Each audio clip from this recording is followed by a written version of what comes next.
Hello and welcome to Tiny Blue Games. My name, of course, is Seesaw or Chris, and today we're going to be talking about Wildstar, and more importantly, sort of the rebirth of Wildstar, and what are queue times looking like? What's the population looking like? A lot of people are wanting to play now, but they just don't know if it's worth putting the time and money into it. And I'm just going to give my 2 cents on the whole debate about the population. So that's what this video is going to be about. Before we get into it, just welcome back to my on and off again YouTube channel. I am sorry about the inconsistency of my videos. If you've ever been to university, you know that 1 week things can be fine, then for the next month shit can hit the fan. There's no rhyme or reason to it. So what it is, I just like to make videos when I can, and right now I've got the time to do it, so let's get to it. The footage you're going to be seeing in the background is, me just testing out my recording program. It got updated, so I'm just testing to see how it does. And it's a battleground. I've got a new medic on the Dominion side, so I was testing that out. But yeah, the battleground queues are popping now, which we'll talk about that. So just a little background information. I stopped playing or canceled my subscription for about 1 to 2 months, shortly after drop 3. And mostly it was because I didn't have enough time to play, but I'll be honest, that's kind of when the population hit rock bottom. There wasn't much to do. It wasn't a great time for Wildstar. It was rock bottom. What can we talk about now? Well, we're a few months after that, at least, probably 3 to 4 months after that, and the population's sincerely on a upward curve. What changed, I guess, is drop 4 made some huge changes to PVE. Then there was a sort of halfway patch that made some changes to PvP. Did I say PVE for the first one? If I didn't say PVE for the first one, I meant PVE. The halfway patch affected PvP, and then the next patch, drop 5, is going to be a lot on, well, it's gonna hit everything, but it's supposed to hit a fair bit of PvP. But there's some really cool stuff on the PTR that we'll get to that at the end of the video. But first and foremost, I just want to talk about the queues and all that. So just to lay it out there, I have 1 level 50 on the Exile side of the North American entity server, and I have 1 Dominion character on the Dominion side, I guess, of the North American entity server. So I don't know about the Europe servers. I know that they are less populated, but I also know that I don't know about the Dominion Exile skew for the European servers, so I'm not incredibly informative on that. I just know that they're slightly less, populated, which is kind of to be expected with a game centered around the in North America. Talking about the North American servers, what do I know? I know that the PVE server is doing quite well now.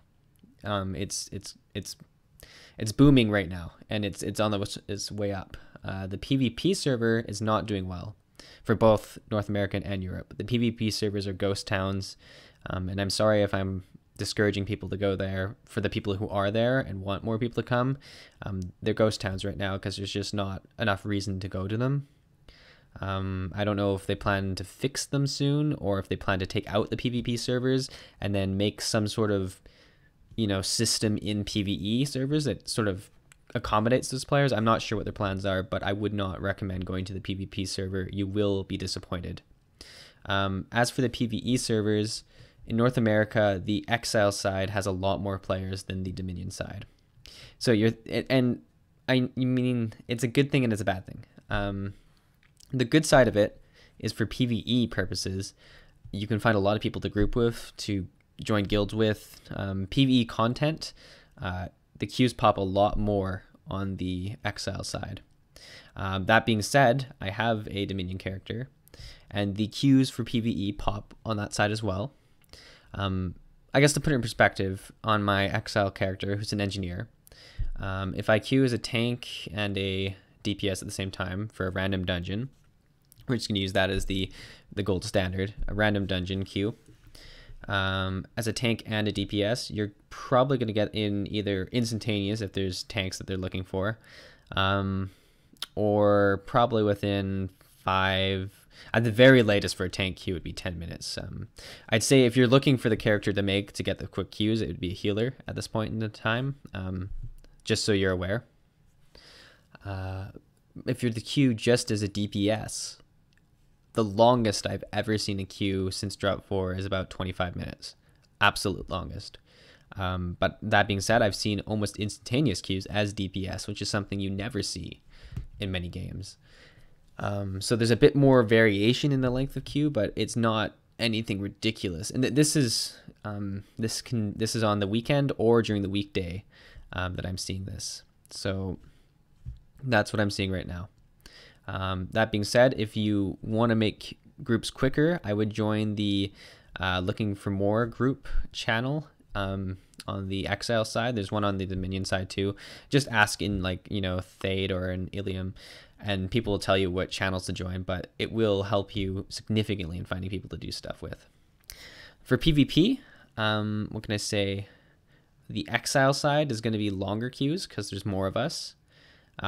This will change as the next drop comes out because they're supposed to implement Exile versus Exile and Dominion versus Dominion battlegrounds. So like if there's a shit ton of Exiles queuing, which there usually is, and only a few Dominion, the Exile teams can start to play against each other instead of just waiting forever. So that's going to help that issue. As it is right now on the Dominion side for PvP, the queues are really, really quick. I've never seen one above 5 minutes. That's just because we're really needed. So if you want to play PvP a lot, I would recommend going Dominion just for the next month and a half. It's not a huge deal either way. For PvE, I heal on my Dominion character too, and I have no problems. Like I said, join those channels. You will find a lot of people that way, or a guild is obviously another way to do it, but queuing works for those as well, especially for the dungeon level. For adventures, it might be a little bit harder just because people are past the attunement, but the adventures are really good to do through the channel I described, because usually you find a group of people and they'll do quite a few in a row. So that's my thoughts on both those. Overall, the gameplay has been really good. The drops they've been adding, the PVE one that happened in drop 4 was incredible. A new dungeon, the new itemization and glory system and all that are definite steps in the right direction. I'm not going to say it's perfect. That being said, I wouldn't say that, you know, WoW's itemization and gearing system is perfect, as they change it every single expansion. So it's never going to be perfect, but I'm not going to like bullshit you and say that the one from 6 months ago was good in Wildstar. It wasn't good. This one's good. So that's where we stand with that. Looking forward to drop 5. Like I said, lots of PvP stuff. Most notably the Exile versus Exile thing has been implemented on the PTR already, as well as class balances. You know, there's a whole bunch of other PvP stuff that could come. I just can't talk, you know, directly to it because it hasn't been done in the notes or anything like that yet. What else has been added? There's mini pets to collect. There's something called contracts, which does affect PvP and PvE. So that's something that's going to help both sides of the game. And that's more for players who don't have, you know, all night to raid. There's going to be some more short game time sort of stuff, which they've been doing with the ship hands and stuff. So it does have a bit more casual content now, as well as the raiding and all that. And that's really what I'm going to lead to the last topic of my video. I'm going to be doing some more videos in Wildstar is hopefully as consistently as I can. And what I'm going to do is something along the lines of like a casual guide to the hardcore or something like that, where, you know, break it down to for PvE, PvP, and maybe even the economy, and explain how a casual can succeed in Wildstar and how it doesn't have to be about being a hardcore raider to really get that much out of the game. I'm pretty casual, and I'm doing fine on both my characters, and I'm having a great time. So I'm going to really get down and deep into all that. So I just wanted this to be sort of just a general topic about me, well, A, playing Wildstar more, B, making videos more, and C, that Wildstar itself is prospering a lot more. And if you're thinking about joining the game, You should definitely head up to the website. There's a 10-day trial, I'm pretty sure. And I'm pretty sure you can use it either if you've never played Wildstar, or if your subscription has lapsed, you can use it as well to try it. I'm sure there's restrictions, as any trial would have. But it will give you a good idea of what's going down in the game right now. Like if you log in, go to Thade on like a Friday night or something like that, you'll see more people than you want. Like it actually is getting too busy now in the main cities. I mean, the leveling zones are still not great. And also, if you're, I'm going to warn you guys right now, the leveling battlegrounds are dead. There's no incentive for people to do it. On the forums, if you want to really do it, I check out the forums, because people generally post times that people are going to start queuing, say for like level 30 battlegrounds or something like that. And that's a good way to do it. But until they fix that, which I don't think is going to be right away, I would definitely just try and get the 50 as quick as you can, or check out the forums. So yeah, I guess that's my thoughts on Wildstar at the moment. This video has already gone longer than I hoped it would, but that's not surprising. All right, guys, have a good day, and I'll see you at the next video. Thanks for watching. Thanks for watching. If you liked this, like it. If you have a comment about it or a suggestion for a future video, be sure to leave one. And of course, subscribe. I mean, only one of these has a beam of neon light going through it. Also, be sure to yell at us at your favorite social media website. We're always listening, but only if you yell. Thanks.